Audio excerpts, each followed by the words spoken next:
You are now tuned in to the GNWY podcast. What's going on, everybody? Thank you so much for tuning in to this episode of the GNWY podcast, where people and purpose come together. And we have none other than, actually, we have two people. This is the first time that Stuart Bennett, has been on the podcast. So go ahead and make some noise for my man, Stuart Bennett, okay? How y'all doing? Everybody, yeah. But most importantly, that's enough for him, okay? But most importantly, we have on the podcast none other than Kris Murray. Everybody, if you can, make some noise for Kris Murray. Okay, dude, for one, I just want to let you know that you're the first. Is that a tornado siren? Yes, We're in Oklahoma. it's Oklahoma. Triggered. We got triggered real quick.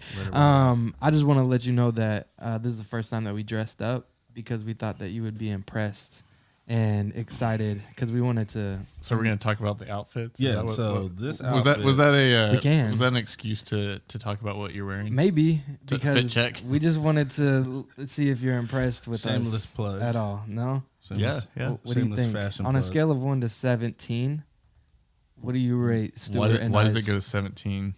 Well, this is only even so, number that we could. Man, I'd say that Odd topic, Stuart odd is number. definitely a 17. Oh, You know, he's got nice. the chains. Yeah. He's got the layering. Very nice. I mean, you're all right. You're all right. Yeah, I mean, So This drink a made me do 10, that. a 10 maybe like a 5. I don't know. out of 17. Oh my goodness! I need to work over step up my game. No. Taylor, I hope we're in your eyes. I'm a little bit better. I think. I mean, Taylor's rocking it behind the camera right there. He's got the all black right there. That is true. Yeah. yeah, he fits the vibe. So he got more than a 5. I mean, I'd say he's right under Stu. He's got like a 16 or something like that. Man, that's my guy. I'm really slacking today. Kris Murray, thank you so much for coming on Yes, today. thanks, I know man. that you're a very busy guy. And for the people that don't know, obviously, we've known each other for a solid, I would say a smooth 2 years. Yeah? Yeah, Because about we that. met with a wonderful group called SALT, SALT Leadership. And first off, whenever Stuart and I met you, we left that place and we were just bragging about how amazing you are. We were like, who's this chill, calm, collected dude that is the swaggier than anybody in here? That seems like he's got it all together. And so, and come to find out, you actually do. So, we really appreciate that, man. What was your first impression of Stuart and I through SALT? Yeah. Oh, what did I do? I just kicked something. Did that make it? It was did a that- is dog. that- Can you hear that on the mic? It's like a gong. It's like a fight. First impression, I think you were pretty quiet. Oh, yeah. Stuart was not. Stuart had his camera out and he was taking pictures of everybody and everything. And As usual. he's just making friends by, capturing life moments. It was fun, Yeah, that's what I try to do. I try to, capture moments through my lens, through my perspective, and share that perspective with others, and hopefully they like it. I thought it made everybody feel comfortable. He's just going around, giving Yeah. people compliments, taking pictures, telling them how good they look. He's I like, mean, you can't. It's hard not to give compliments when you see this guy because he's gonna Thanks. have on some Gucci shoes and a nice shirt. It looks like I have a white button-up shirt, and his looks totally different Because he's wearing it. because he's wearing it, Yeah. and it looks. I'm like, man, hold on, that didn't cost what mine cost. I remember. But- I remember the first time, like he was just wearing shorts to like that one Man. outing that we did, and then I was like, "How can you rock shorts and make it look just so fashionable, bro? You just do an amazing And he job does it with so slides nice. on." he's Shut talking up, about please. he's talking about gym shorts, guys. And I don't understand. And he does it so well. I think does the he? question that Taylor's wondering right now is why haven't you complimented him in his shorts? He's wearing all black. He's got the shorts on. He's wearing a hat. Whenever he comes on the podcast, I will definitely comment He on will his get shorts. the praises. Goodness, Right yes. now, this is about you, Kris. Right. Goodness. So amazing stuff, man. And genuinely, like whenever we first met you and even up to now, like your character and you just have been the same person, like on social media. Apparently you're a TikTok influencer because you're killing it right now. But also I only influence people to watch TikToks. I don't post TikToks. They should just Yeah, pay most you. influencers are out there creating content. I'm just consuming it like most of Americans. Right. Yeah. Just swiping away. Yes. TikTok should just pay you to advertise to go watch TikTok. Hey, it's I'm their core customer. I just consume hours and hours of TikToks. Perfect. Every day. But Yeah, they need to you cut you a really check are for like it. the same dude, man. Like whenever, just conversations that we've had, and then, watching you do your businesses and all that kind of stuff, like it's just been I was like, there's got to be something wrong with him, like, but there's nothing wrong with you, bro, and you're the same dude, and genuinely just a kind-hearted person and care about people. And so but you also own a business, and it's just booming and all that kind of stuff, man. And so but even watching you at the what was the women's thing that we did At the Treasury. the Treasury. Shout out to the Treasury, by the way. Yes. And you spoke to a group of people, and you were just crushing it. And I was like, I love the detail that it took, to even get to where you're at right now. And so, to be able to build your business, bro, how long did it take you to build your business and create a structure like that? Building businesses, I can just, I'll talk in kind of generalities. Like I think that when you do anything, I think Peter Thiel wrote a book called 0 to 1. I think that's the title. You can fact check me later. Is Taylor the official Taylor, go ahead and fact get on checker? that. Thank you so much. Yeah. Are you the what's the? I was gonna bring my laptop out, but he's got it. Hey Taylor, can you look that up for me? Put it on the screen. Screen. We'll Anyway, post I that think one. the first thing with business is just like just get started. Like you're not gonna figure everything out. You don't know what you don't know, and I think that honestly, if I had known everything I know now about starting a business, I'm not sure that I would have started a business. Really? That's Not that I interesting. regret anything or that anything was bad. It just you have no idea like how challenging certain things are, or things you'll have to figure out, things you have to learn. Yeah. In the beginning, because you're naive, you're bulletproof, and you're Ambitious. Superman. You're Yeah. ambitious. You can conquer the world when you're young and all that stuff. And I think that that's a good thing. You don't need to know everything. Yeah. Like you can learn, you can grow. I think that if I had realized how much I was going to have to grow and how much I was going to have to learn, I think it would have scared me. Yeah. I'd be like, man, that sounds hard. That sounds Definitely. too hard.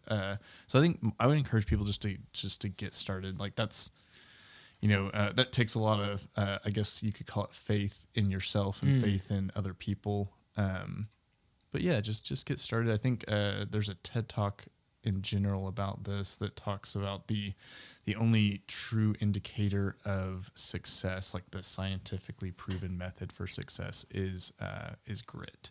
Like a lot of people think it's startup capital, or they think it's family connections or who but it's just grit. It's starting something and sticking to it, and figuring it out as you go. So how did I start it?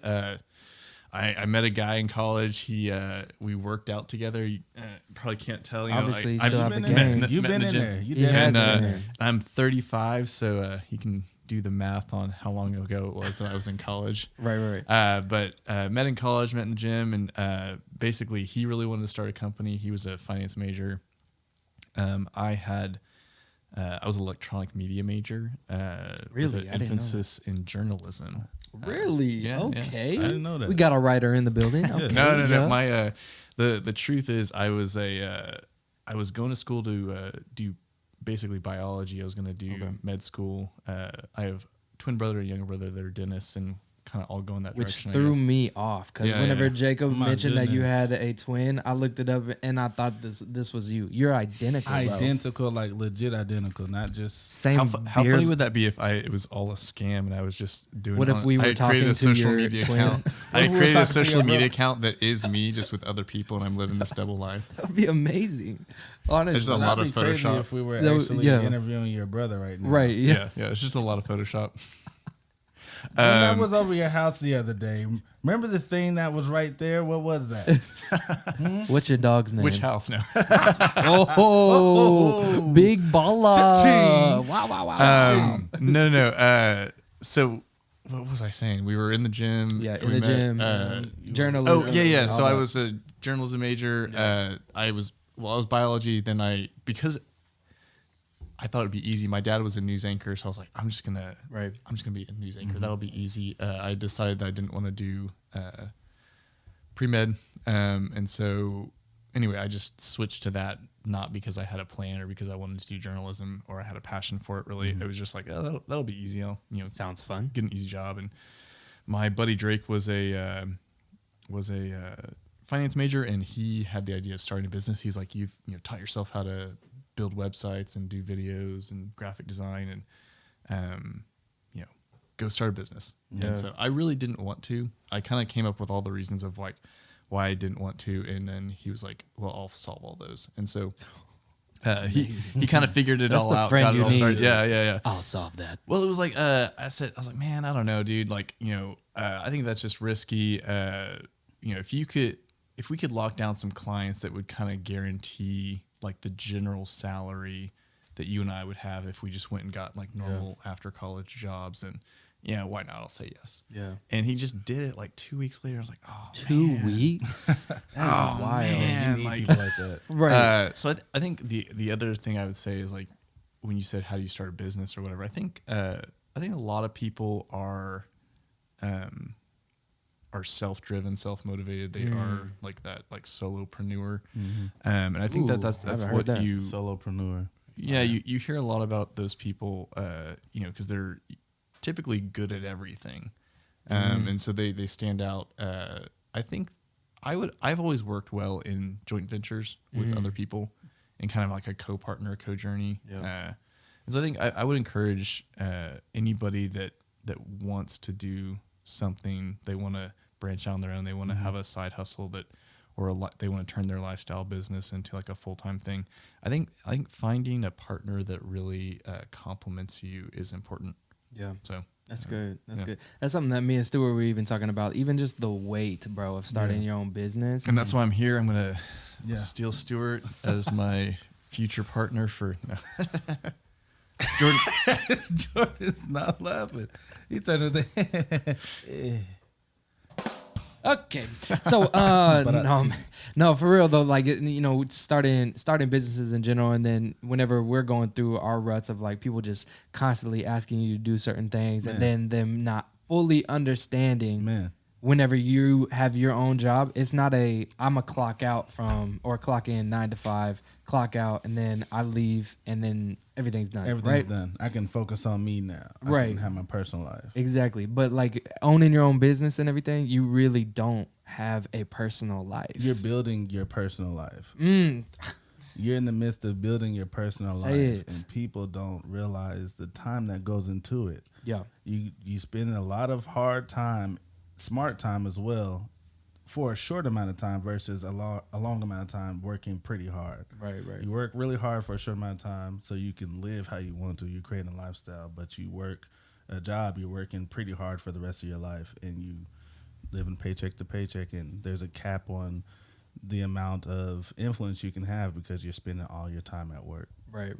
I was watching this one reel of Jim Carrey, and he was like at this graduation ceremony, and he was saying that his dad wanted to be a comedian. He would have been the best comedian, but he worked a 9 to 5, all that kind of stuff. And then his job, whenever he's like super old, let him go. And then he's left with nothing whenever he could have, followed his dream. And then at least try to fail at your dream instead of failing to work towards somebody else's, like And their family gets nothing. right. All the Exactly. years you put at the job does not care about the family. Like, who's going to take care of the family as Right. well?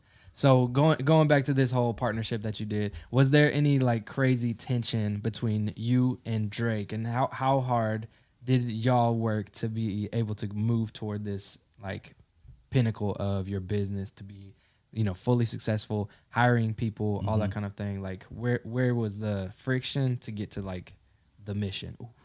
Oof. Bar. Sorry. No, there wasn't really a lot of friction from what I can remember. But I also have a tendency to focus on good things. So, if you ask Drake, maybe he'll remember, some fights or arguments. I don't really, I tend to focus and remember good things. I think it's like a good and a bad thing about my personality. But, No, I think we complement each other really well. I think Yeah. that's important. Like understanding, we were best friends before we decided to do that. So we already kind of knew that we worked well together, and we knew how to resolve conflict. I think, you know, one trait of an individual in general, like if you didn't know the person beforehand and you were trying to decide whether or not they might be a good partner, I think for like a joint venture business or something, you know, like try and understand their strengths, you know, personality types, things like that. There's certain personality types that meld well with others. But just kind of even looking if they have any long-term friendships. I think that to have long-term friendships, you know, 6, 7, 8 years, it takes a lot of, you know, a person that can just conflict resolve. And like at the end of the day, you're going to disagree with people. You're going to, you know, not see eye to eye on everything, but it's how do you compromise? How do you come to a solution together, and how do you work through conflict that I think defines a good partnership? Because I think there's good in not seeing things the same way all the time. There's a book called Rocket Fuel that I reference all the time that I love. It talks about how a good partnership is like rocket fuel. It has like a visionary and an integrator, and together those are the two ingredients that create rocket fuel. And there's some examples in that book, like Steve Jobs and Steve Wozniak, Walt Disney and his brother, that a lot of times you don't see like one of them, and it's typically the visionary, but sometimes it's the integrator that's like the public facing person, or the person that gets a lot of the attention. But usually there's a co-partner in that scenario that really, really complements the weaknesses of the other. So it's like a yin and a yang type situation. Yeah. That's good. And there was even listening to your story though, like there was even some times that y'all slept on the floor. Yes. To like grind it so hard. So tell us a little bit about that type of season. We got like army cots. So okay. I mean, not the floor, but yeah. Floor sounds better. Oh, the luxury of an army cot. No, we had this like little bitty office that we fit. I think at one point we had like, I guess we had. So we started out with one office, and I think we fit like 5 people in that office. And I think like living in it too.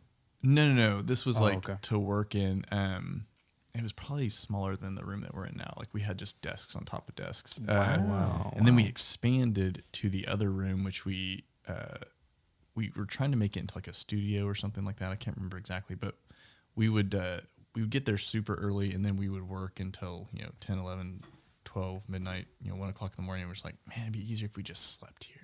And so we got cots.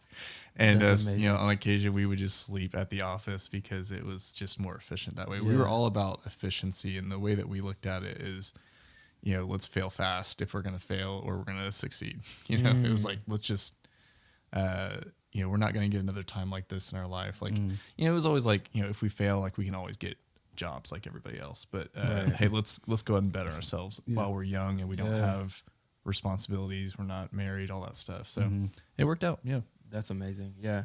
I think that taking that time, and not a whole lot of people take this time during that, like what was it, like 20s to what was your age whenever it started taking off? We started it right out of college, and I think that we man, I have such a bad memory on timeline, but like within the first year we already had, I think, 3 employees. And that was kind of 2 or 3 employees, something like that. Yeah. But yeah, that's amazing. That is at the first year. Yeah, that's dope. I just really love I think everybody loves the story of the grind, and especially where you are now, being able to look back on those moments where you didn't really know where it would end up, but you also had an expectation and a vision for where you were going. So the now didn't matter. You just knew, you guys together just collectively knew and were unified in the fact that let's just grind. Let's just get it done. We know where we're going to be at. We can always fall back on jobs. So now, I will say, let me clarify something. Like, technically with the entity structuring, like we were all employees to inspire and like get the right people. Like obviously as a small company, we could not afford to pay everybody what they were worth. And so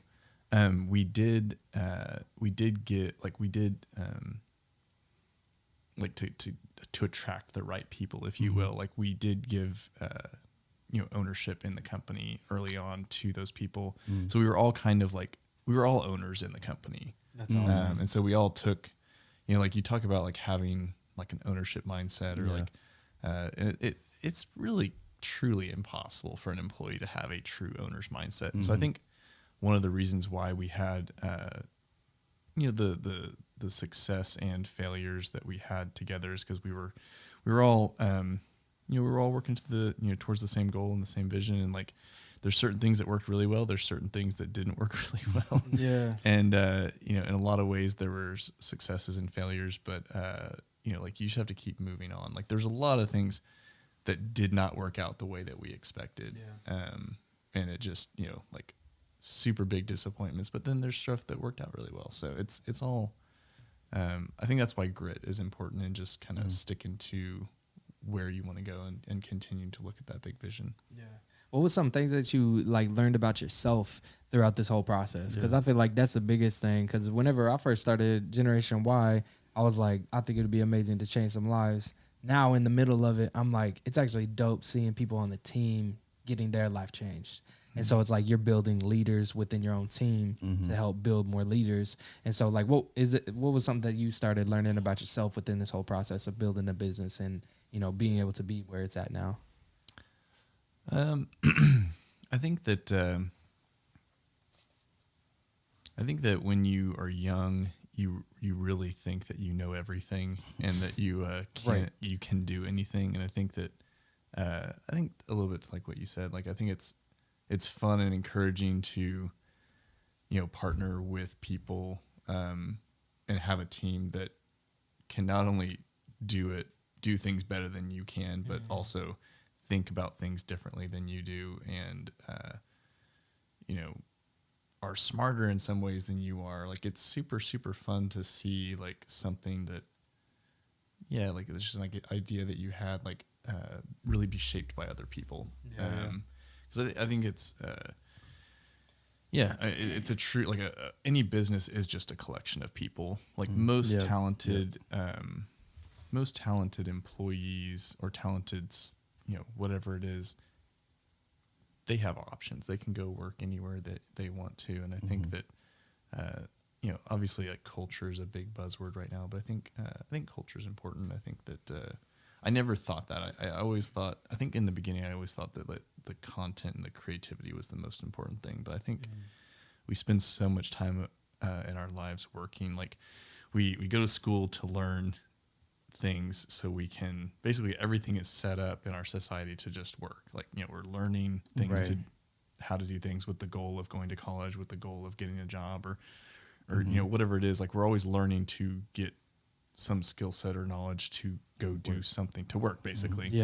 And I think a lot of times we think that the actual work is going to be like the fulfillment or whatever, but I think that I think the community and the culture that you can create and be around, I think that can be more life impacting and life changing. So, yeah. I think that's facts, man. Yeah, definitely. Especially like how we kind of coordinate, Generation Y and the team that we put together. It's like everybody is different in their own way, and it wouldn't be able to impact some students if it wasn't so different and diverse in every type of facet. And I feel like you are one of the greatest people that I've seen be able to put people together and then connect people. And because like even like for one, it seems like everybody. I don't understand. Like everybody is like, oh, Generation Y, do you know Kris? It's like, yes, we know Kris. Yes, he's amazing. And so like I don't understand, like, but you are always out and about.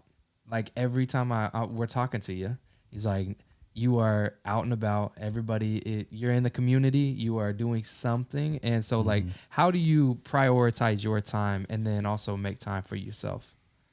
That's a good question. I think I fail at that. Because you're giving a lot, bro. You are pouring out like all the time. So I think I fail at that a lot. I think it's... That's why I brought you the water. I was like, this bro needs some fulfillment and something. No, I think it's, seasons. There's times where I will say yes to everything, and then I feel like, inevitably I let people down sometimes. I don't know. I think that, I think that just really setting goals, I think helps with that. Like being intentional about what you're doing with your time and why you're doing it, I think is important. I think, it's easy to set big goals, but I think oftentimes we don't get there because of all the little distractions and all the, the little steps that it takes to get to the bigger goals. So I think that I always try and look at everything as how does that help me get to a bigger goal? Yeah. So a lot of the going out and being in the community and meeting people to me is a big game of chess in a way. Like I'm meeting people that could be meaningful to something that is important to me later down the line or something like that. So because a lot of life, whether it's business or personal life or personal goals or business goals, are moved forward through community and through people. And so, I think that it's important to, serve people, to love people. I'm a Christian, so I try and, be a reflection and image bearer of Christ in a lot of what I do. And I think a lot of times I've failed at that, obviously, as we all do. But yeah, I think just loving people, it's sacrifice. Like, so you are sacrificing something for other people, but, I guess the question was, how do you manage your time? And how do you recharge, bro? That's what I want to know. I want to know how you recharge, because you're always like, every time I see you, you're pouring. And so like, I want to see how Kris takes his time, separates himself from everybody else, and is like able to, just recharge for Kris. Yeah. I think that I'm learning that. I think that, I think when you're young, you have more energy to give. And, so for me, for years and years and years, it was all, I like to say it's like I was all gas, no brakes.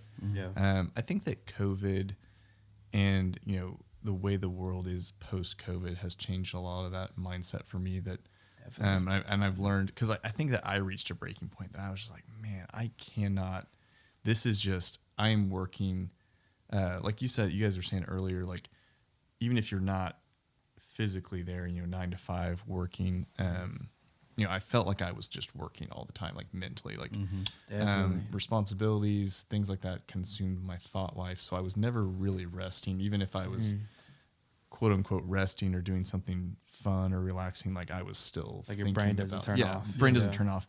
And so I think rest is super important. Sleep is way more important than I ever thought it was. Man. Like, I had decided that I could operate well on 3 to 5 hours of sleep. You can pull up to any on-cue and see Stuart sleeping in his car. Any on-cue. So basically what I'm hearing is that Stuart is my new role model. I'm surprised he hasn't fallen asleep during this podcast. I have. Yeah. Oh. Every blink is a mini nap. I learned how to do it while my eyes are open. That's a talent. It's a talent. I've done it plenty of times. I'm a professional at it, and I wouldn't suggest that anybody try this. We did a podcast the other day. Professionally sleep? Yes, or? and unless you've been to a TED Talk of mine or a seminar of some sort where I'm speaking about it, then I wouldn't suggest anybody fall asleep. Have you guys listened to that TED Talk, The Science of Sleep? Oh. Man, I did that? Did I? No, you didn't. You were I don't asleep know during which it, one. probably. No, I won't. That's right. I won't do it injustice by referencing it too much, because I'm going to do a horrible job. But one thing that I thought was really interesting is that your brain, with brain scans and stuff, your brain is actually more active when you're sleeping than when you're awake. And I thought that was super fascinating. It's like, okay, wait, your brain is doing something when you're sleeping. Yeah. And it's like, wow. So anyway, the video just talks about the importance of sleep. So I think, go back to your question, I think just recharging, getting sleep. And then, I read this, or I guess I went to the Global Leadership Summit, and a guy named Craig Rochelle was speaking, and he's a Oklahoma megachurch pastor. He's a famous guy around here. Yeah. In Oklahoma specifically. But anyway, like, and I had kind of grown up around Craig, and so I was like, you have your thoughts and ideas of Craig growing up in Oklahoma. Everybody has an opinion on him, and so he wasn't actually. There's all these really cool speakers at the GLS Summit, and one of them was Patrick Lencioni. I love his books. I was super excited to get to hear him speak. And then Jerry Lorenzo is one of my favorite fashion designers. He was speaking. I was like, oh man. So Craig was actually at the bottom of my list on like who I was excited to hear from. Because I felt like it was like, oh, I know Craig Rochelle. Right. I know that guy. Yeah. But he talked about his book, Winning the War in Your Mind, and how like little bitty incremental things can build to big things. And a lot of people fail and get discouraged in that mental energy of like negativity and, all that stuff. Like it weighs on you and like you're not recharging. And so like, he talks about like flossing. He was like, I'm going to, I wanted to accomplish something. So he's like, I'm just going to become the best flosser there ever was. And so it started out small. He was like, I'm going to floss in the morning. And we got consistent with that. He was telling everyone, I floss. I may be butchering this story again. I'm not the greatest at retelling like the exact details of the story. So I'm speaking in vague generalities, but essentially he kept building upon it where he's like, I'm going to floss after every meal. I'm going to floss at night. Like, so he got to the point where he was getting these like small little victories where he's like, oh, I'm good at this. I can be good at this. And so I think a lot of people, like, especially like if you think about the gym or work or recharging, they feel like they fail themselves if they don't get consistent sleep or they don't get consistent rest or they're not managing their time properly and they're feeling exhausted. Like, oh, I failed. I think that if you start to set incremental goals and start to work through that, like, and that's setting, small goals, medium-sized goals, long-term goals, and then using those incremental things to feel great about the progress that you're making. I think that rest and rejuvenation can come with that you're moving towards your goals. Man, that is true. And I was even talking to my dad about this whole thing, and then he was saying that even like that feeling of completing something, that's what I feel like most of us are trying to strive for, is trying to feel like, because whenever you get done with something, like whenever I was used to write a song or a spoken word or something, like whenever you get done with that one thing, you're just like, dang, I did that. I completed it. I finished something. I actually finished. Finishing it. Like that thing is so huge. And I feel like that's what we're all low key looking for in life, is to say, I completed something. Yeah. It's that slight edge those little things you do every day that compound into something much greater. I wonder if that's like even what, like for your brain physically and chemically too, like that shoots off endorphins, like whenever, because I feel like you get a weight lifted off of you whenever you complete something. So like that's also something that's released off your mind that you don't have to constantly think about and stress on, right? Yeah. So I wonder if that's like those activators that are like, oh, I just flossed. Oh, I just made my bed. Oh, I just, because you're training yourself to win. You're training yourself. These different atomic habits and these. It just trains your brain and your subconscious that, hey, you are a winner. Right. Look at all these wins. Even if it's something like whenever do it. If I'm making a list of stuff to do to knock out in the day, even stuff that I've already done, I also put that on the list, but I check it off as done. Definitely. Just so I can see more stuff that I've completed and finished. And when you filled up that whole list, by the end of the day, you're like, man, I actually stepped forward that next day. Yeah. But you can even be as simple as it can be as simple as, okay, I got dressed this morning. But no, I have a list like that on my phone. I can show you guys. For real? It's Me like too. In your notes? Yeah, in my notes app. It's a thing that I uncheck and check every day. So it's stuff like make up my bed. It's floss. It's really? I want to drink a gallon of water every day. So I have it broken up into even small, because a gallon, that's hard to do. And if you don't drink the whole gallon that day, you're like, defeated. So I actually have it broken down into 16-ounce increments. So it's like drink 16 ounces of water. So I can accomplish that. Yeah. Because like you were saying, like when you accomplish something, you feel good. I think a lot of times, like especially when you're in school and things like that, you don't feel like you're ever really accomplished anything because you're always just studying for the next test or exam or whatever. Definitely. And so when I was in college, I would mow the lawn every other day. Really? Yeah. Just to keep up with it? No, because I wanted that sense of accomplishment. I enjoyed mowing the lawn, but like there's obviously no reason to mow the lawn every other day. Yeah. It doesn't make sense. But I felt good after I would do it because I would basically mow patterns into the lawn, and I would vacuum patterns into the carpet and things like that. Yeah. It just felt like, I accomplished that. It's good. Right. And so it helped me re-engage with whatever I needed to study for school or whatever it was. And that's so good because it's like you're maintaining a standard even though you don't necessarily have to do, I can wait a week, but you're still on top of it, maintaining a standard of not only the image that you have when looking at the lawn, but your own self-image. I feel like whenever you start to develop those habits, that's whenever you're building your character. Mm-hmm. You know what I'm saying? So like you start to build the character of who Kris, who Stuart, who Jordan is. Then you're able to be able to now walk in that, and that's the standard that you're putting out to the world. Yeah. You know, so I mean, we look at people like Craig, or like, you know, I even look at you, you know what I'm saying? I'm like, dang, I want to be 35 and be super dope and like Kris, but you know what I'm saying? Be like Kris. And now I know that I gotta have a notes in my phone and so check it off notes and on. and mow the lawn every. Right. Okay. Yeah, I'm back here over here. All right. Taylor taking notes. Every Yeah, other day. I'm gonna do it every day. right. I'm gonna mow my grass every.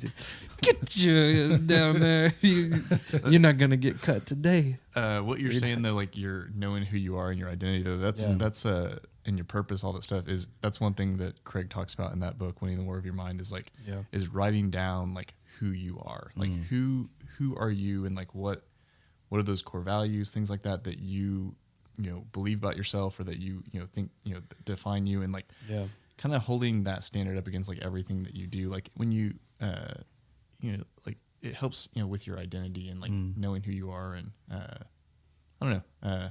I'm probably not explaining that super well, so just go read that book. This is an unofficial plug for Winning the War in Your Mind. No, it's good. It's good. Shout out Craig Rochelle. Go ahead and read his Shout out book Craig. that changed Chris's life. Craig, you can regram this. Yes. Bro, even the story, because I watched a little bit of the GSL leadership thing, and then listening to the whole Fear of God story, I was like, "Jeez, this is so fire." Yeah.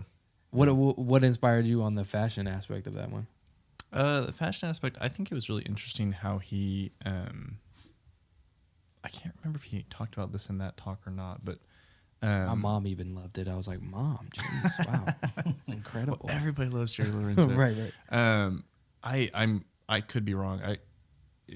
Tell me if he didn't talk about this, but one thing that I really like about his brand is how he created super fans, essentially. Like he released his first collection that was really small and boutique, and then got feedback from everybody. Was it online, or was there a physical store for it? I couldn't remember. I think it was online. Okay. I don't think, or maybe he sold through retailers or something like that, but he didn't have, it's only recently that they have like Fear of God stores. Right.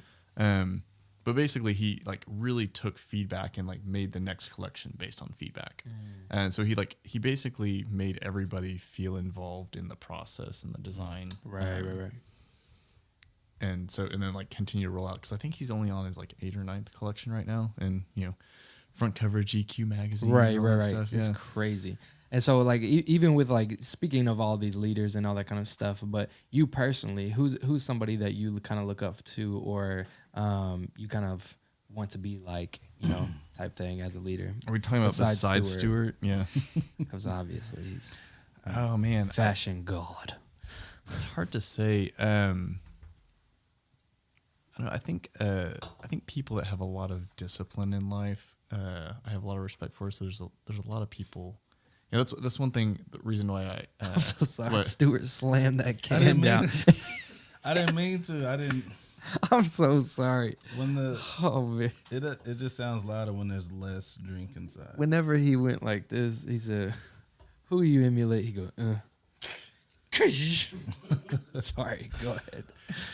Oh, I don't know. I think people that have discipline I look up to. I think that's one reason why Craig's stuff stood out to me, is because regardless of what you think of megachurch pastors, like the dude is disciplined. Mm-hmm. Like the dude is super disciplined. Legit changed the game for churches. And he's really good at just leadership. He's good at replicating himself. He's good at delegating to elevate himself, elevate other people. He's delegating it to elevate them up to new positions. Yeah. Because you can't do what he did without empowering other people to lead. Yeah. And so I think it's those are the types of people that I look up to, or the people that are like pouring into other people. Like there's so much focus on like ourselves and like building ourselves up and bettering ourselves and working on ourselves and all that stuff. And I think all of that's good. Yeah. But I think that you also learn a lot by learning how, and you grow a lot by learning how to pour into other people and build people up, and help grow other people and and pass on what you know to other people. I think that there's something super fulfilling in that. So I think, I don't know if I can point to particular people off the top of my head. If you had prepared the questions ahead of time, I could, fill out the paperwork or whatever. box. Yeah, the checkbox. I'll, I think I'll talk talk to my about producer about that one. maybe Sorry. just the spirit of the people that I look up to rather yeah. than like specific names. Definitely. That makes sense. And I mean, I'm going to say it to the crowd, but you are on the board of Generation Y. Woo. Okay. So I think that, you coming on board has definitely helped change the game as well. For Generation Y, man, like we're just honored that you grace us with your presence every day. Or any day that you're free. But for real, like what even like navigated your heart towards something like Generation Y? Yeah. I think, so we met during COVID and we were talking about like what you guys were doing because you can't obviously be in schools and things like that. And it was interesting because you weren't, I think a lot of people, and again, I'm super guilty of this. Like when people ask what you have going on and what's going on or whatever, I think the knee-jerk response, especially in COVID and after COVID, it feels like there's just this like, it's to talk about something negative. It's like, well, and like essentially you're wanting validation, you're wanting attention from other people, you're wanting sympathy, and like, and nobody really faults you for that, or people for that, but and I fall into that. It's like, well, I want people to know, a little bit, feel bad for me. Right. Just give me a hug. Yeah, I just need a hug. Right. But I think what stood out to me was that you weren't focusing on the negative, and that I think was what really stood out to me during COVID. It was like the people that were not focusing on the negative, because it was very clear we were all in the same boat. We might be on different paths, we might be in a different type of boat, but we were all in the same boat in COVID, and it was uniquely challenging to every single person in different ways that nobody could ever understand anybody else. For real.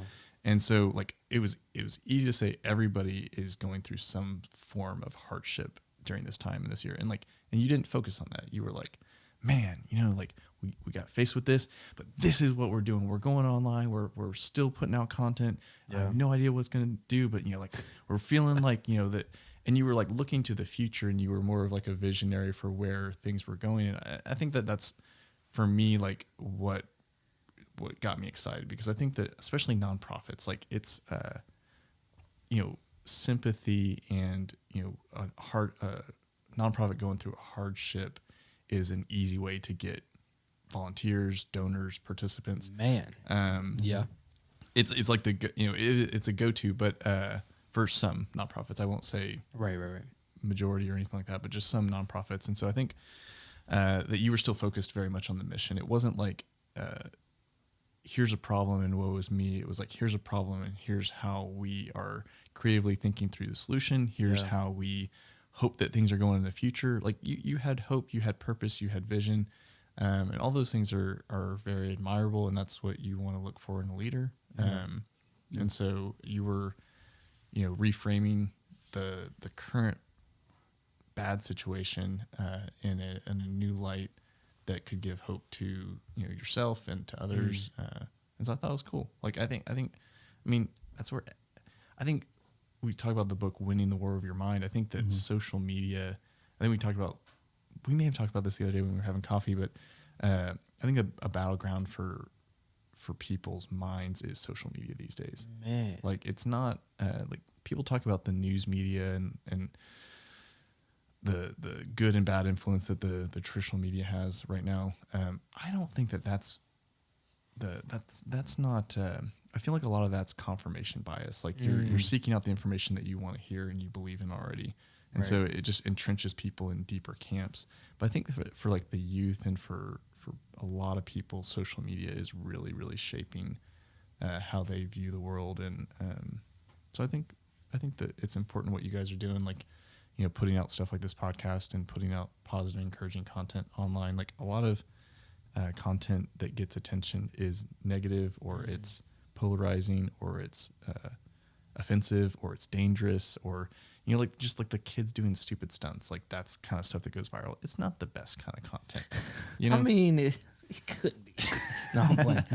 But I just I like that you guys are encouraging good content, you know, that, Yeah, that yeah. focuses on mental health, and I think that's really, really important. Yeah.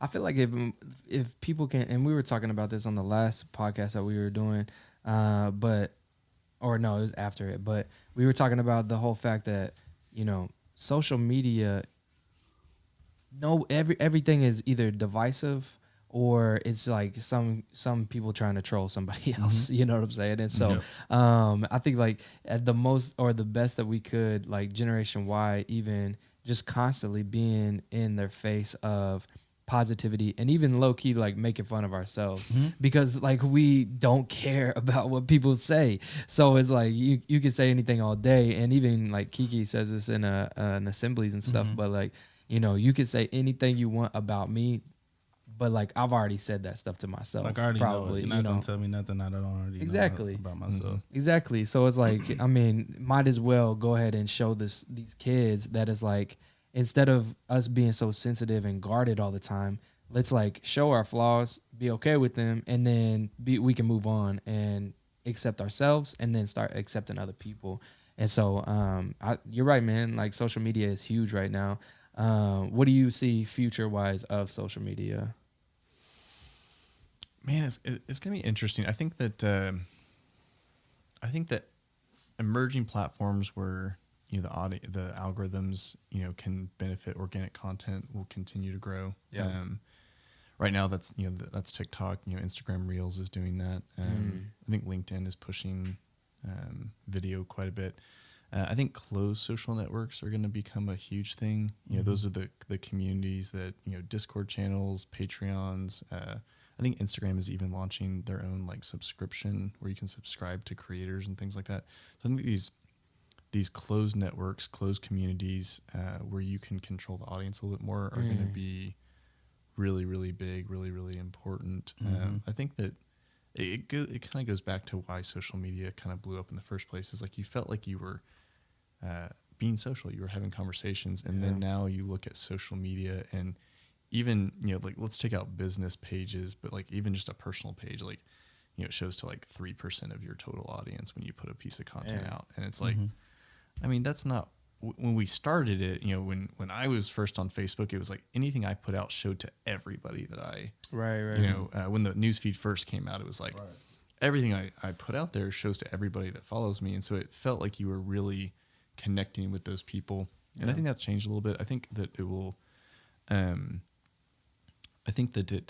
will continue to go in those ways that create conversation, create community, because that's at the end of the day, people want connection. So I think, you know, short form content will continue to do well, but I think long form content like podcasts like this will continue to see growth. But I'm really curious to see what happens around the topic of vulnerability, like you were talking about.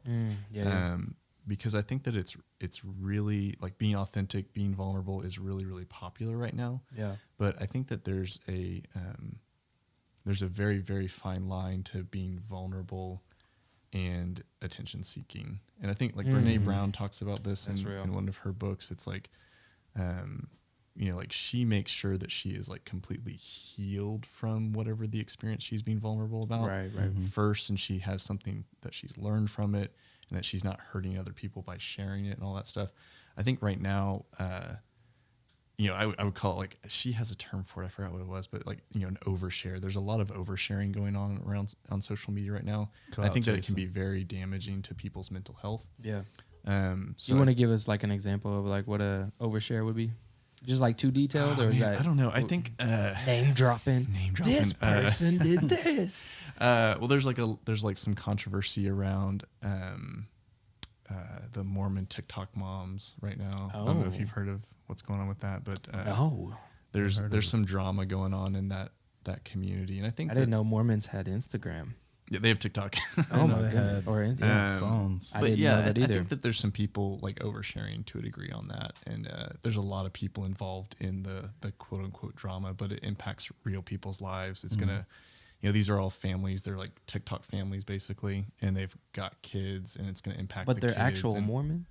Yes. Well, that's the the thing is that they're like the Mormon moms of TikTok. I don't know too much about it. I've heard things here and there, and I'm just like, that just some of that seems like it could be Right. You know, I feel Just bad for those. reaching. It's like one of those things where you listen to it and you're like, man, I feel bad for those kids. Like, you know, they're young Right. kids and they're going to be growing up in this, and so Yeah. I think that there's that Theodore Roosevelt quote, like the man in the arena. Have you guys heard that? You can share it to the audience. We will in a second. I don't here. I'm gonna look it up real quick. It's called Man in the Arena, and it's why Brene Brown's book was called Daring Greatly, because at the end it references. Here, let's see.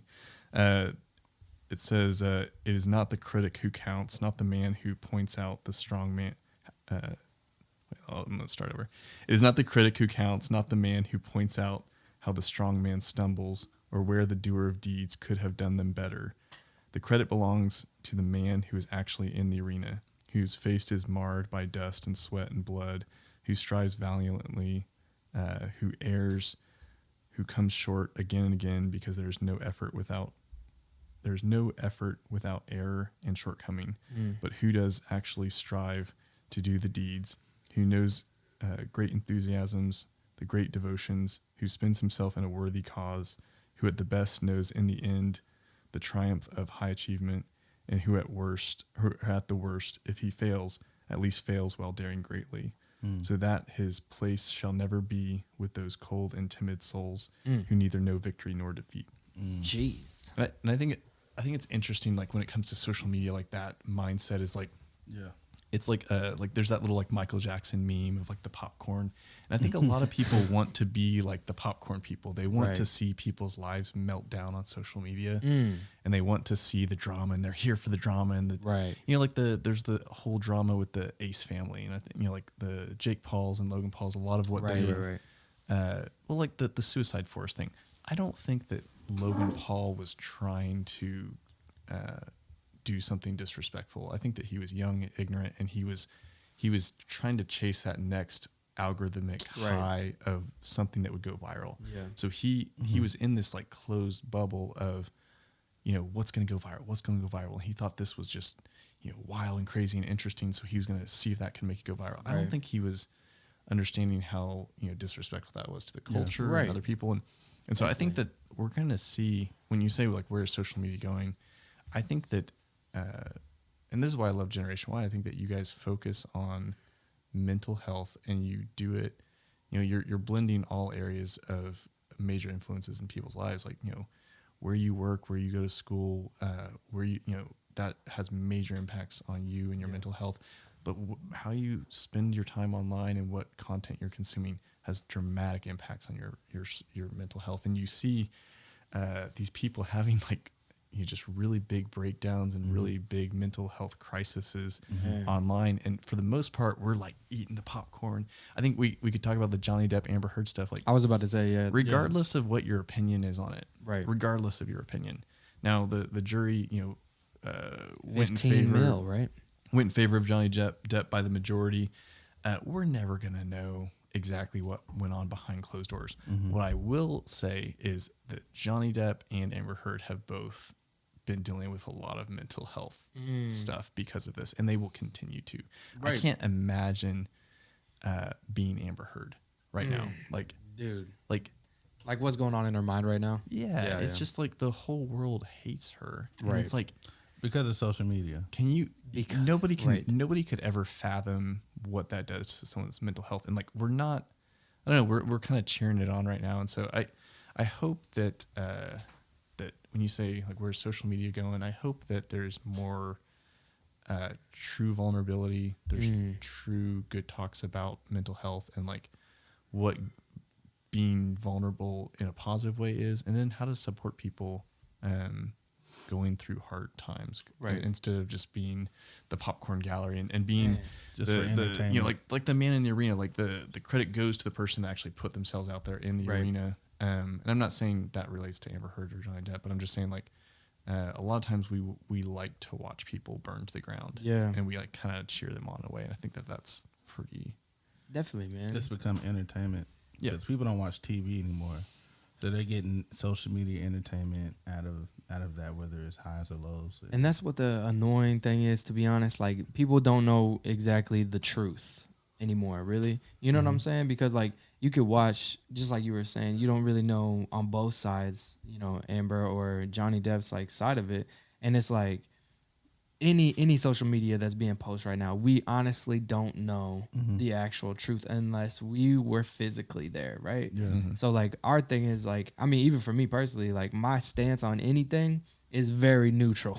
You know what I'm saying? Like, I'm not gonna agree with this because I don't fully agree with that. I'm not gonna fully agree with you just because, like, I don't know. You know what I'm saying? And on top of that, they're both great actors and actresses. Right. But I'm saying in, like, any instances, you know what I'm saying? Like, any, even political, like, anything, like, this is, I can't fully just put my whole trust in that one thing unless I know the full facts. Yeah. You know what I'm saying? And so, I think social media, that's why most of us, even, you know, on our feed, it's like, it's cool to repost things. It's cool to, like, you know, be motivational, but, like, people want to know you. You know what I'm saying? People want to know GNWY. People want to know Kris. People want to know Stuart. So it's like, let's be real with where we're at. But honestly, like, just like you were saying, what was the lady again? You said, Brene Brown. yeah, but, like, maybe not get through it, but, like, you know, even monumental parts of your life that you may have learned from it, those are things that you can start, like, leaking out for wisdom. Things that you've overcome. Right. Because if you just, like, throwing out just instances, everybody's going to be like, this is interesting. I will say on that, you know, because you alluded to, like, almost like sharing, you know, sharing a lot of personal stuff about yourself. And I think that with the rise of influencers and influencer economy and things like that, you know, I'll make one note that I think that we really just need to be mindful and keep having conversations like Generation Y has about social media, because I think that there's a lot of good in it, but there's also some pretty you know, potentially damaging things for, like, mental health and stuff like that. Like, if you think about it, an influencer that's got millions of followers, you think that is, you know, that'd be awesome. A lot of kids grow Like up, the they pinnacle, want that's to what I be, wanna get to. that. But I've had conversations with these people that have millions of followers that are verified, that make a full-time living doing, you know, Instagram or TikTok or whatever it is. And the thing is, like, it is very, very hard. It's very lonely. It's very isolating. It's not like any other job. Like, you are working by yourself the majority of the time. Like, you're not in an office with people. You are by yourself. You're the only one that's pushing you forward. You're not getting support. You're not getting community. You're not getting all those things. And so you're by yourself, but also it's hard to separate the successes and failures of the content and yourself, because you are the brand. So if somebody doesn't like a video, it's very hard to, you know, like, let's just say one video goes viral and then another video gets 2,000 views. Like, it's hard to separate, like, okay, instead of, like, the algorithm didn't like the video, or you know, there was just content that the audience didn't connect with, it's hard for them to feel like they don't like them anymore. Especially when you go through a season. And I think that's what we saw with, like, Logan Paul and Jake Paul, is, like, they really hit YouTube at a unique time where, I mean, their channels grew exponentially, super, super fast, and everything was going viral. And then they could never get that high again. They could never get those same numbers, those same metrics. That's and so true. they started, like, and if you look at, like Jake Paul doesn't post on YouTube really anymore. Really? Not much anymore. I mean, he's pulled way back on stuff. He's doing his boxing. Like, I think that there's reasons why, like, Emma Chamberlain has completely stopped posting on YouTube, and I think she just does her podcast now. Right. I think that it's very hard on mental health. So I think that if we're going to have careers like that and jobs like that, I think it's really important for things like Generation Y to exist, to create that community online where you're having, I don't think every single person needs to be having these conversations, just like in real life. Like, not everybody needs to be having these conversations. Like, you know, somebody's good at, you know, they're a dentist or they're whatever, but they need that community around them that can support them in different ways. And I think that, you know, having a space online like this is important. So. Yeah. That's dope. Yeah. Well, thank you, man. Yeah. I really appreciate that.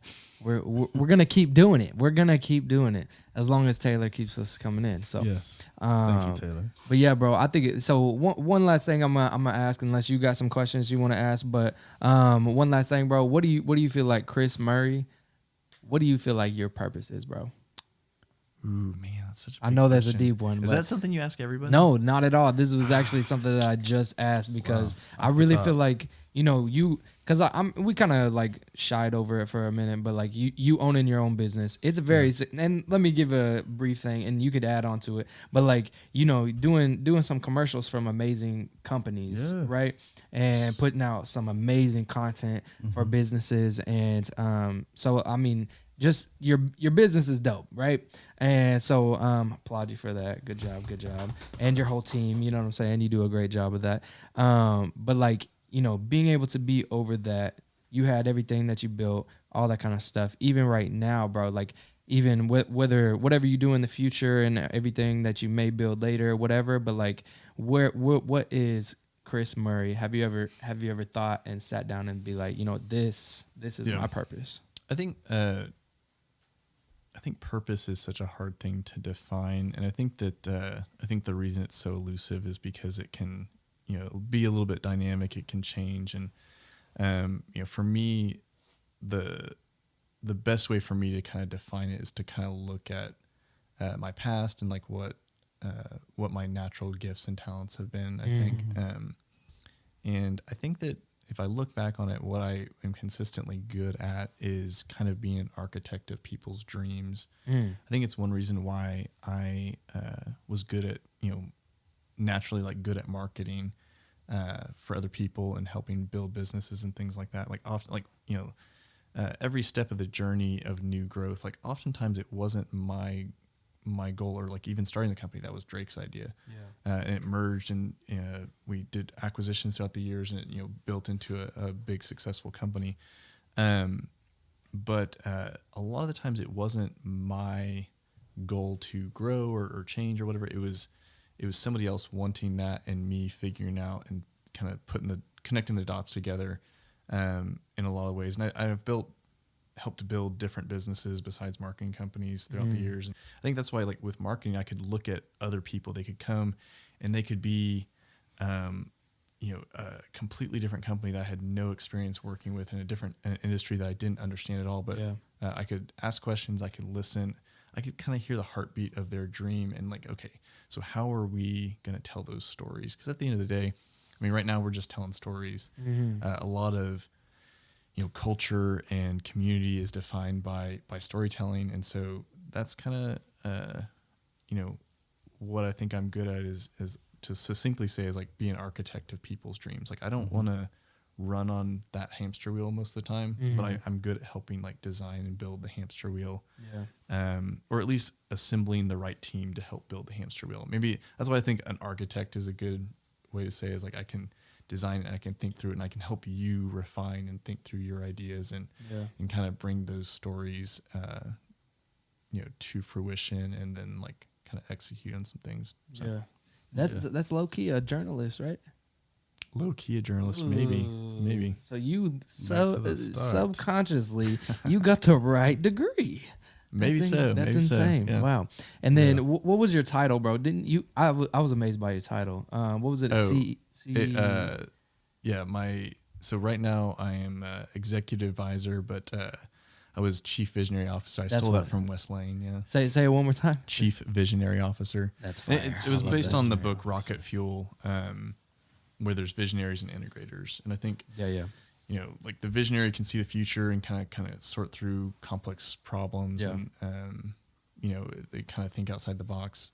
And there's a lot of good things about a visionary. There's a lot of negative things about a visionary. I think there's a lot of great things about integrators, a lot of negative things about integrators. But I think it goes back to like creative people typically start businesses, and non-creative people run them. Say that one more time. Say that one more time. Like creative people innovate and start businesses or start things. Right. They're the ones that kind of like see a need, think outside the box, and then non-creative people run them. That's real. That is real. That's good. And for the I like that. non-creative people, that's not a negative. That's not a thing. shot at all. No, That's no, just no. being able to work together and create that rocket fuel. No, and but I mean, see like things take off. you can reframe that and say, like, you know, that's why a lot of like really cool ideas never made it because they didn't have a good integrator. They were too creative. They were too outside the box. They were Distracted. constantly they were constantly trying to, you know, improve on something that didn't need improving anymore. That's why you hear about typically inventor CEOs are not a good fit. Like if you're talking in the VC world, like you don't want necessarily the person that was the inventor of the product to run the company because usually they're always trying to reinvent and they're always trying to fix it. Like at the end of the day, like Steve Jobs was always trying to perfect, and like the design crew or whatever you call them, like the product designers were trying to get a go-to-market product in a certain timeline that they needed to hit a deadline to go. Right. And so like they were, and I'm probably not telling that story correctly, but there was always this constant tension between innovation and change and actually hitting the deadlines. It's like, well, we can't do that. Yeah, that's a great idea. Love the idea. Can't do it in the timeline. Same thing, like Elon Musk's, they talk about this, like it's like, well, yeah, we can do that, but we can't do that in that amount of time. And like Elon Musk would just say like, well, just figure it out. Like you're at Tesla, you're here because you want to figure out. You're how getting to paid to do that, so you want to do figure it. out how to do the impossible. And so like he doesn't. So he has a different mindset and different culture, and that is not everybody's mindset and culture. Right. They don't want to work 24 hours a day, basically. Right. From what I've right. heard. What do you think about him buying Twitter? Oh man, I there's so many potential reasons why he's doing that, and I have no idea. Right. I think it's interesting. I think it shows, from one perspective, I think it just shows the value of conversation, the value of community, the value of like being able to, you know, get your voice and your opinion out there and kind of challenge other people's beliefs and have public discourse essentially. Because like, we are much more connected now because of social media and because of the internet than we ever have been in human history. Right. But I think that we are very afraid to disagree with people, and I think it's okay to disagree as long as you respect the other person. I think so. It seems like on face value, he's trying to eliminate a lot of the lack of respect and and like make it a better platform for open discussion. Like, you know, he keeps using the word town hall. I think the whole idea of a town hall typically is like, hey, let's get everybody together that matters, that has a stake in whatever we're going to talk about. We're going to flush it out. We're going to have some hard conversations. We're going to hear everybody out. We're going to, even if we disagree, we'll respect them. We're going to value and we're going to listen to them. Yes, So I think it seems like that's what he's trying to create. So I think it could be a really good thing. He has a really great track record with software, and a lot of the big problems with Twitter that everybody could agree on, I think, are the bots. And he made PayPal. He arguably Tesla is not a car company; it's a software robotics company. And so he has a really, it really is. That's true. I mean, yeah, it would make sense. And so I think that he's a great software engineer. He's a great software leader. And so, a lot of the stuff he's doing with Neuralink is software based. So would you get the chip, bro? if it came through to they'd drill a hole in your skull, not my thing. bro. I think there's plenty of people that want to do that. Let them do it. Let them do it. I don't know enough about it. I need to see like 100 million people go through it and see what the reaction is just first. Put it in a bracelet device. You can put the chip in the bracelet. Nah, bro, too many materials, bro. Go I don't straight know. to the dome. Straight to the dome. Take it to the head. Exactly. Nah, exactly. then they're gonna hit a button. I saw this one post that Elon Musk is so smart that he could be an alien. What do y'all think? He is. He is. Elon? No, he was so unpopular. I thought it on was, Mars, so he moved here to become a superstar. I thought it was Mark Zuckerberg that was Oh yeah, alien. that could be a thing. Whenever we were talking about this analogy, it was like a UFO flying over Earth, and then whenever the aliens got upset, they kicked Elon Musk out, and he landed on Earth. Here, And he just do. All right, now I'm gonna what was talk that? English. superstar. I forgot the podcast that he was on. Zuckerberg was on a podcast recently where they actually had a sheet of paper, and it was circle all the yellow signs. It was like one of those like like where you you're not a robot. click all this. Right, You're right, not. yeah. Prove to me that you're not a robot. So Yeah. he slid the paper over to Zuckerberg before the interview began. He's like, "Prove to me you're not a robot." He like circled all the yellow signs or whatever it was. That's amazing. And it was Should have super, done super that to funny. you, low key. That I'm not a robot. Yeah. Uh-huh. Yeah, no, not a robot. Among Us. Well, we didn't do the test. Okay, so we'll have to do that never after. know. So, bro, I really do appreciate your time, man. You really are, like I was saying earlier in the beginning, man. Like from the beginning to now, you've been the same person. Consistency, and I really love your character, bro. So I appreciate you, and anything you got in the future, man. We would love to push it. If you keep, doing TikToks, I'm obviously going to keep following. So tell everybody where they can follow you at, man, and follow your ventures and everything that you're posting, and where they can follow you at. So Like social media. Yes. I'm mainly active on Instagram And TikTok. And TikTok. No, I'm not active on TikTok. I don't post any content. Right, I am just a consumer. Instagram. Bro, your But questionnaires though are hilarious on your Instagram stories. You're like, everybody's asking, how do you get, and then what do you start it off with whenever you say it? Great question. Great question. Yeah, no, Great question. I talk about my TikTok on my Instagram stories, and that's where So funny. I interact with my quote unquote TikTok audience. I think I have 20 something followers. You on interact TikTok. with your TikTok audience on on your Instagram. Yeah, it makes Yes. no sense. It's all awesome. it's Yeah. all it's all in jest and It's all the satire. algorithms. Yeah. Yeah. But my Instagram is KRISX.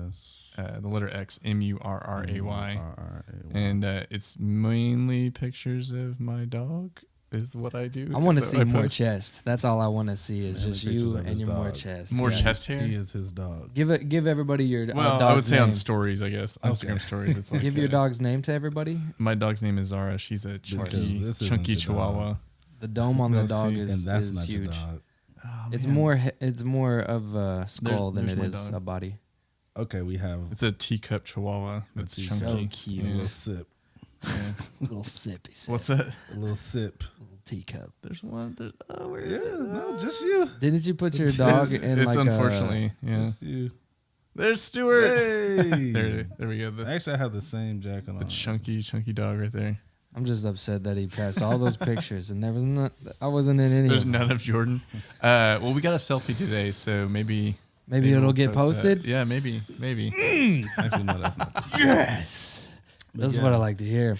But for real though, man, I really do appreciate you. You're just an inspiration for a lot of creative people, but then also the community and Generation Y itself. So I appreciate you, bro. What is Oh, a piece well, of advice? Yeah, we're not No, done. we were. We're not Wait, done. what is a piece of advice? No, no, no, you- no, no, you need to- I'm not you gonna let need you do to- the joke. I'm not you gonna need let to you do the joke. You need I'm to not gonna buy. let you do the joke. You need to buy one of It's these not a Starbucks joke. cups. You need to buy one of these All right, Starbucks go ahead. It's a cups. life hack, It's not a joke. plastic. Bro. You're cutting them off. All right, go ahead. You were doing the same thing. No, I Not wasn't. gonna tell a joke. Oops. Not gonna- Oops. You need. Uh-oh, we made a mistake. We made a big. We made a big oopsie. mistake. I was talking, and then you just start talking too. You did the I think that was same. me. Anyways, Okay, Oops. what were you saying? nah, go ahead. No, I was gonna say, obviously you're at a point now where other people wish they could be. So say there's somebody that's younger or At even 35. early- yeah, at 35, but even earlier in Everybody's their really trying to business- get to 35. They're trying to get to 35 No and gray live hairs live. at all. Well, no, but if they could, I mean, if you could go back and be, I don't know, 23 again, what would be some things that you would say to help, not So necessarily 10 years eliminate younger. failures, but what would you tell yourself to get you through those moments of adversity, Yeah. to where you are now? Moments. I think in every hard moment in life, I think it's always been the community and the friends that I've developed that you and family that you lean back on. And not everybody is blessed to have an awesome mom and dad and three brothers like I am. So a lot of times that's friends or whoever for people. But I think just investing in like quality friendships of people that are of the same character and have the same like worldview as you. I think that inevitably everybody's gonna face hard times, but it's that community of those people that are like minded that they care about you as a person, that you're gonna be able to fall back on and help you get back up. Because getting up back up by yourself is hard. Like you need that encouragement, you need that edification from other people. And I mean, it's one reason why I joined Salt and met you guys. And I'm so thankful. Shout out to for it. Salt. Thank you so much, Salt. West Lane. Yes. So yeah, I think they're just like really focus on the community. I think a lot of times, especially when you're in school, you're forced to be around the same people. So like back in my 20s or before that, and so your relationships happen kind of on accident. You're kind of forced into the friendships you are. And then I think that a lot of times relationships are kind of self-serving. It's like, well, what is this relationship going to do for me? Like, how is it going to elevate me in social status or business or whatever it is? But I think if you focus on like the quality of the person rather than like what you're going to get out of the relationship, I think that most relationships are better when it's like a competition of how you can serve the other person more. And it becomes like a much richer, better relationship. So That's good. Stuart and I have a goal every day to like beat each other in the best picture that we can get of them. Obviously I win most of the time, but Boom. even though he's a photographer, clean. I still win. Yeah. Anyways, but his mind. That's stop. But this is that so you guys have fire social media content constantly? That's probably why he does so it. He's he can really a have selfish better. game. I'm like, So, man, mine is way I took a better. picture of you. Did What you get one? Did you get one of me for me to post? He did it the other day. He said, "Are you gonna repost my story?" It's like, okay, here we go. Nah, but this one I just did is crazy. No. This one, Nobody can see it. yes, you can. No one can see it. I'm gonna post it. I'm supposed to make sure y'all see it. Anyways, So, yeah. but that's so true, bro. It's like having, and the majority of people, they care more about the quantity of friends instead of the quality. And it's like, okay, cool. You got 100 people that you hang out with, or you got thousands of followers, but the ones that actually care about you, or even live right down the street from you, you don't even hit up, or you don't even go and see. It's like, why are you dodging or ghosting all of these people that are quality and here for you? Then you just going out for the mass. You know what I'm saying? It's like there's a podcast called The Place We Find Ourselves, and a guy, I can't remember the host's name, but he's a psychologist and he's also a Christian, but he talks about like why AA is so helpful. Like we talked about like neural pathways and stuff like that. Like people that are alcoholics or have addiction issues, they ingrain these like neural pathways that have these ruts that basically they keep doing the same thing. They keep falling into the same little rut. It's kind of like snow, sledding down a hill with snow. Like they're going down the same path over and over, and they just entrench it deeper and deeper to where even if they're trying to go a slightly different path, they keep falling into it.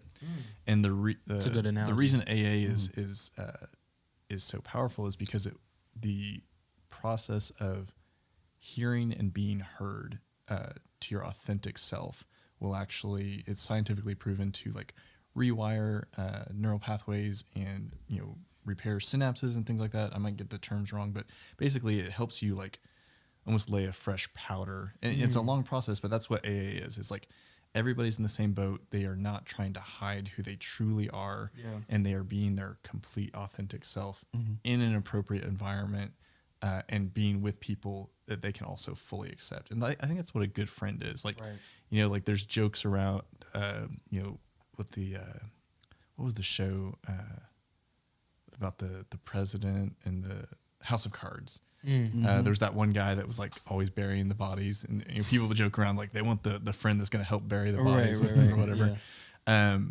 But the ride or die. The ride or die. But I think there's some truth to that. Like you want somebody that like no matter what you did or what you're going through or how you messed up, you can tell them about that, and they're not going to go you. Right. Let me stay away from you from now on. Or it's like tell a bunch of people. or tell a bunch. Like you can be hurt. You can be heard and accepted, and I think that's that is truly healing. And so I think that's important because in life we're all going to go through ups and downs, and if you can be that for other people, then that's a really powerful thing. And if you can have people that can be that for you, that's also very powerful. That's good. Huge. To be able to not get exposed before. I mean, because nobody's perfect, but not for them to not only not expose you, but to also listen, and whenever the appropriate time is to also, hold that person accountable. Like I hear you.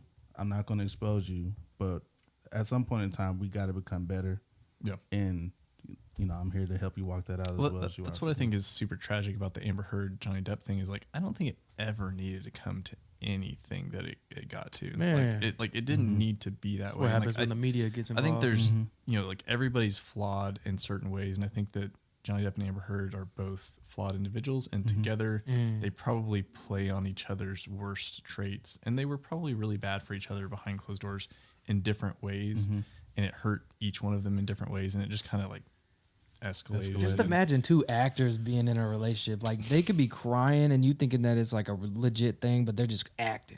Yeah, and sometimes they could I would even be confuse so mad. themselves. Like, am I being serious or am I acting right now? Bro. Because I know I can manipulate a response Right. out of them emotionally Jeez. or verbally. Just imagine coming home and you're like coming home to Jack Professional Sparrow, actor. bro. They're getting Like, paid millions what? of dollars. I don't know. Coming over to You Jack trying- Sparrow, that'd be pretty cool. Go on pirate adventures That'd be together. so dope. I think that you should There's shut up. there's no more rum on that thing.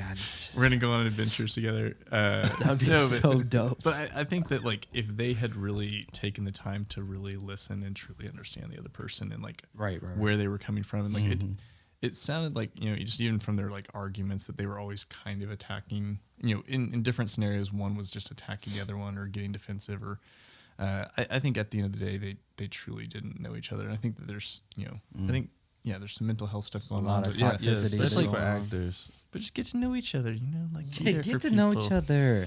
Be best friends. That's why me and Stuart, we talking about getting married. Like we're not saying that to. No. We weren't. No, we never talked about that. We That's talked that you about. guys That's are- another Wait podcast. a second. Sorry. No, you were. I have to give context. I'm not because, here to expose, man. I'm just no, here we're to. not exposed. You just didn't word it right. So we talked about Chris already said that we don't need to overshare. Overshare. At Be this too point, vulnerable. we do. No, because we don't. We haven't talked about me and him getting married. We talked about writing up a sitcom or just a funny comedy of two guys that have bad relationships. They say Two guys happen to be that have Stuart bad and Jordan. relationships with women, and they decide to say, "Hey, let's just marry each other." Like, whoa, what are you talking We're about? already No, best not like friends. that. I think that there But was a let's get movie with married. Adam Sandler. I gotta Somebody finish already the said context. that. Wasn't so that- it's gonna be crazy. Wasn't there a movie with Adam okay. Sandler? Yes, man. Yes. Anyways, No, the it two is. married men step out on each other with obviously women, and whenever one guy's at home, other guy comes in late and like, where were you? Were you out dating Amber again? He's like, yes. Sounds like- How was it? sounds And like so Stu they is talk about that backtracking. relationship. He sounds I'm like not- what? I think he's I'm backtracking. He's I'm not. embarrassed. I'm just saying. I'm giving context to what he was saying because if we just end it there, then people are gonna make up their own narrative. So I just want to make sure. So we'll cut to this camera right here, and we'll say the sitcom that he's talking about. Can you say it again without the fingers? The sitcom. Why are you doing that? See, Or that right there is making it. The I think sitcom. I think at the end of the day, we'll just go with you guys, the two best friends that anybody could ever Two have. best friends that anyone can have. That, anyways. So it's just like you and Drake. Yeah, yeah. yeah, Just yeah. Best friends. Best friends. my Yeah. goodness. Anyways, he's upset now. We'll have to do a video after this explaining everything. But bro, for real, thank you so much for your time, man. You not only are a good friend, you're a good business Yes. owner, visionary, all the Yes. things, dog owner, TikTok guy, all the things, bro. For real, thank you so Model, much for your time fashion and yeah. So you're amazing, bro. So Yes. for real, Thanks, thank you. thanks for having me. Of course. Appreciate Thanks for everything being that here. you guys do, and yeah, this is fun. It was fun. Yeah. Always fun. I mean, always a Hey, good time. hey, so. Taylor didn't give us the cutoff signal, and he only laughed with us, not at us. So that was also a good sign. Oh, of course, because Yeah. we're hilarious. Yes. Excellent. Thank you so much for tuning in to this episode of the Generation Y podcast. We'll see you next time. Peace.